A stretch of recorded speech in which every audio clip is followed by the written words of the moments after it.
Alright, so in this video we're going to have a look at solving quadratics, except unlike the previous video where we used our factorizing and then our zero rule, we're going to use this formula here.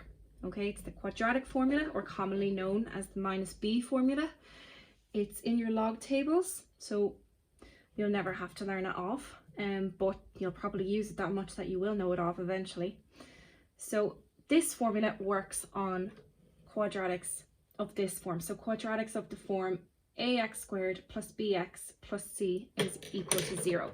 And it's worth noting actually that a, b and c are all elements of the reals. So they're real numbers. Okay.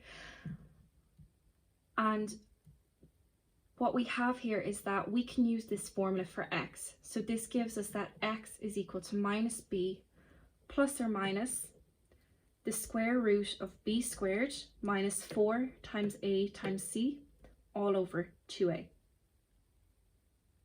Okay, we'll see how this works out with an example of a quadratic, and it'll be a little bit easier to understand then.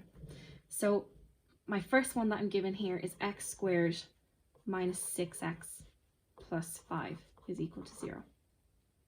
And if I compare this with the form of a quadratic that this formula works on, so it works on quadratics of the form ax squared plus bx plus c is equal to 0. Now, if I just compare these two formulas for a second, if I compare these two equations for a second, you'll notice that c is a constant here, and the only constant that I have in this top equation is 5. And likewise, you'll notice that in front of the x is a b, and the only thing in front of my x up here is minus 6, so the coefficient of x is minus 6. And then lastly, there's an a in front of my x squared, and there's nothing in front of my x squared here because it's just 1x squared. All right, so technically my coefficient of x squared here is 1. So just by comparing the coefficients of these two equations, we can easily work out the values of a, b and c. So a has to be equal to 1 because a is the coefficient of my x squared, and in this corresponding quadratic, 1 is the coefficient of x squared. Likewise, b has to be equal to minus 6. Okay, and then c is equal to 5. And what I find easy to remember is that c is a constant, so c will always be your constant. And likewise, we always, when we write in quadratics, we always write the x squared term first. So we always go down in order of decreasing power. So you have the x squared, then the x, and then your constant. Right? And a is the first letter of the alphabet, so a will always be your first coefficient. So the one in front of the x squared. That's how I find it easy to remember. So once you've established what a, b, and c are, then you can use this minus b formula to work out a value of x.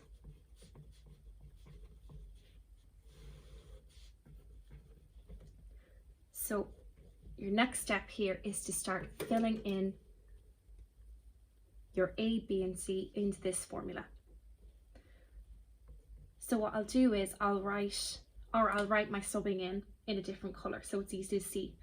So I've got minus b, so that minus stays there, and I sub in my value for b, which is minus 6.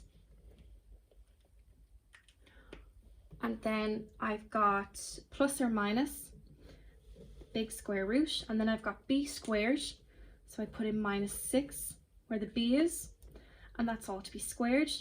Then I've got minus 4 times a, which is 1, and then times c, which is 5. And that's all over 2 times a, so that's all over 2 times 1. Okay, so what I've done here is everywhere I've seen a b, so here and here, I've put in my value for b, which is minus 6. So I put minus 6 in where my b's were. And likewise, wherever I saw an a, so on top multiplied by the -4 in c, and on the bottom multiplied by 2, I put in a 1 because that's my value of a. And then lastly, I put in a 5 wherever I saw a c. I subbed in a 5, and that was the only place was here, so that's why there's only a 5 down here. And then once you've subbed in, your next step is to simplify. So I've got minus 6, so minus by minus is going to give me plus, that's going to give me plus 6, plus or minus the square root of minus 6 squared, which is 36, minus 4 times 1 is minus 4, times 5 is minus 20, all over 2 times 1, which is 2. Okay, so we've simplified down a wee bit further, but we could still simplify what's in the square root more, so we'll do that next. So you've got 6 plus or minus the square root of 36 minus 20 is 16, all over 2. Okay, and this square root here, so when you're asked to find the square root of a number, you're asking to find what multiplies by itself to give you that number. So when we're working this out, we need to think, okay, what multiplied by itself is going to give me 16? And the answer is 4. Right? And as well, when we get to bigger numbers, so maybe numbers that aren't as easy to manage, you can just use the square root sign on your calculator. So that's there, and then put in 16. And then if you press equals, it'll give you the answer.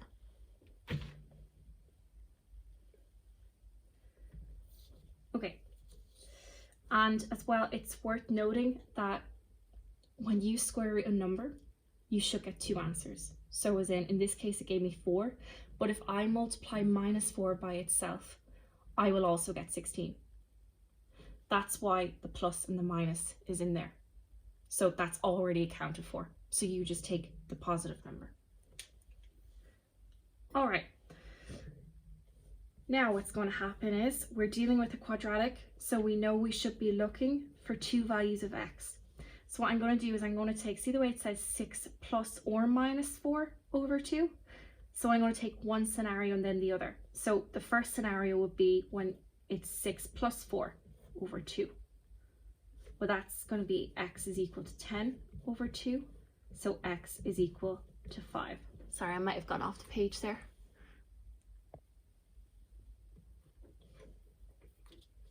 And likewise, if I have 6 minus 4 over 2, that's going to be, that's going to be 2 over 2, which is going to give me 1. So I have x is equal to 1. And that right there are my 2 values for x. So my 2 roots of the equation. Okay. Let's have a look at a more difficult one. So in this case, I define the roots of x squared minus 2x minus 2 is equal to 0, correct to 2 decimal places. Okay, if you have a look at this, if you think about the way we did it last time with the factorizing the 0 rule, no 2 factors of minus 2 are going to add to give me minus 2 because one has to be positive and negative. So in this case, the way we previously did wouldn't work. And when the question asks you to correct it to 2 decimal places, you should immediately use the minus b formula because you know you're not going to get an integer value of x. You're not going to get a whole number. It's going to be a decimal. You're going to get a surd form. And we'll look at that when we get through it. Okay, so if I think of my form, it's ax squared plus bx plus c. I compare my coefficients. So I'll start with my c because that's my constant. So the only value of c that's a constant here, the only constant in this is minus 2. So that must be c. Likewise, I have a minus 2 in front of my x. So that must be my b value. So b must be equal to minus 2. And then again, I only have a 1 in front of my x squared. So that means that a is equal to 1.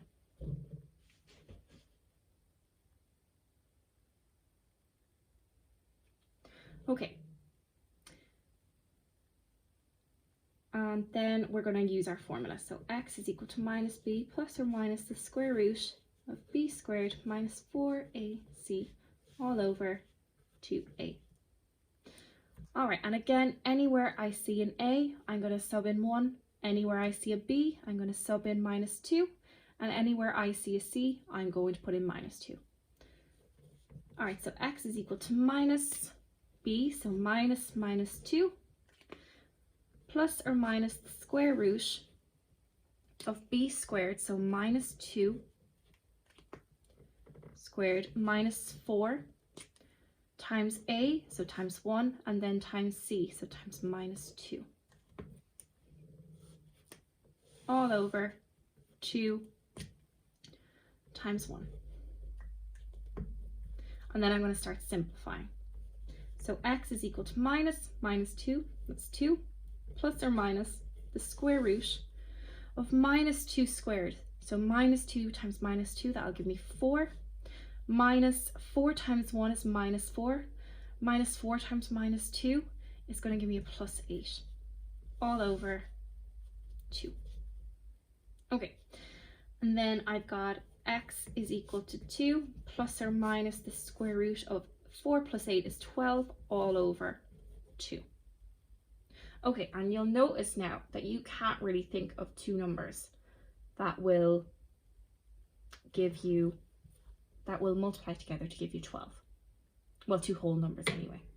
So what I'll do here is I'll split them up now. So I'll look at my two options. I'll say x plus root 12, or not x, sorry.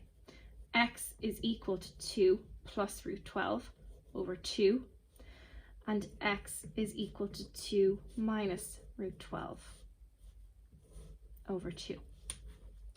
Right? And in this case, what I'm going to do is I'm going to make life easy on myself, and I'm just going to pop this into the calculator. So I don't know if you can see my screen clearly there, but I'm going to put 2 plus 12, root 12 all over 2. Just like that. I'm going to press equals. Okay, so I get x is equal to 1 plus root 3. And this is what I'm calling, this is what I meant earlier by third form, as in root 3 is an irrational number, and there is no number that will multiply by itself to give you root 3. Well, not a whole number anyway. So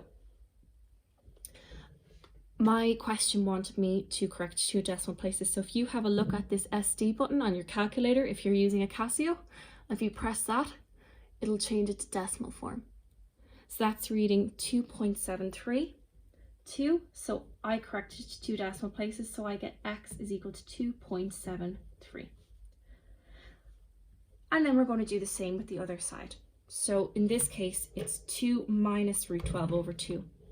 So I'll put that in, 2 minus root 12 all over 2.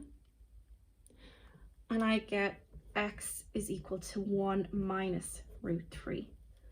And again, if I press my little SD button there, boom, I get minus 0.732. So x is equal to minus 0.73 because it wants it correct to 2 decimal places. And they're not particularly nice figures, but they're the solutions to my equation.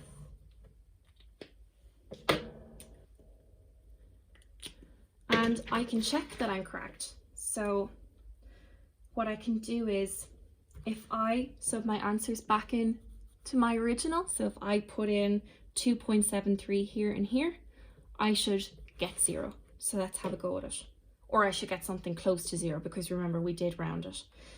So I get, let me see, I'll put in 2.73 squared minus 2 times 2.73 minus 2, and that's equal to minus 7.1 times 10 to the minus 3. So that's an extremely small number. That is the equivalent of 0.000000 0.71. So it's basically 0. And that shows me that my solution is correct.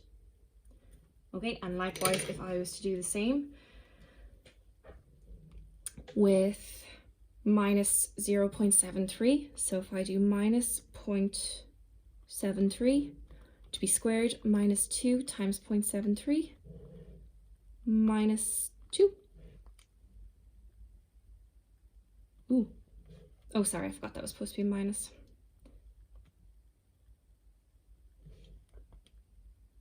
There we go. And I get the same answer again.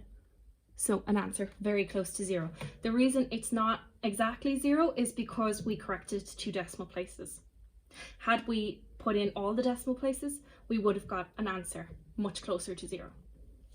Okay, if you were to put 1 plus root 3 back wherever you saw an x, then you would get exactly 0.